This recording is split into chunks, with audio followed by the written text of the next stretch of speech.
Just your thoughts. Thank you.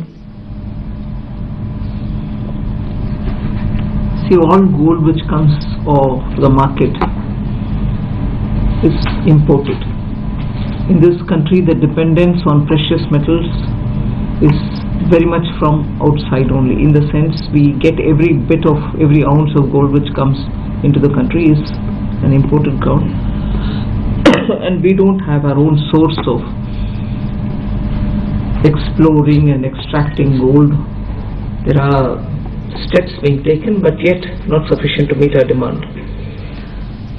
Gold has always been a favored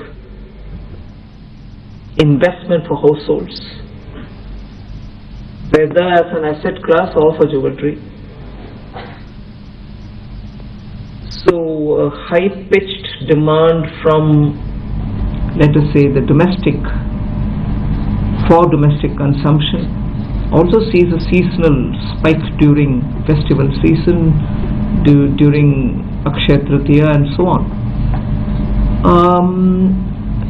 We are watching it, but I'm not sure it has reached such alarming proportions given the tendency or natural things as it is in India for investing in gold, buying gold, and therefore I think it has not gone in that sense beyond a certain limit. But of course RBI will also be monitoring it. Other than that, other than typically what's happening in the Indian market, it's also important, and I'm sure you from the media would have noticed, that most countries today, particularly their central banks, are buying gold and silver and storing them. It's a tendency when you talk of Indian consumer market, Indian households. Every central bank did have some, but of late you notice that many of the central banks outside are also buying gold. So international price of gold or silver, which used to be because of China and India being large consumers of gold, largely due to domestic purchase of gold, spiking up and down. Now the spike is largely due to central banks also buying and storing. And we as importers, therefore, for our domestic consumption, which is a usual thing which happens every season, every festival, every household purchase, is affected because of the global increase in gold and silver prices, which are much beyond the usual increases and fluctuations which happen in the gold and silver market. So I'm purposely bringing in the element of the central banks outside, domestic consumption within the country, the pattern within the country of gold purchases, and the cause for that unbelievable spike in gold and silver prices, which are largely because of the investments in big numbers by central banks outside the country to store. So my observation is to bring in the central bank is for saying as to why globally it is shooting up. Let me add that if you look at numbers from April to December, the quantity of gold, I mean, in value terms there was hardly any increase. I think about $1 billion or so against 50 billion. It increased from 49 to $50 billion.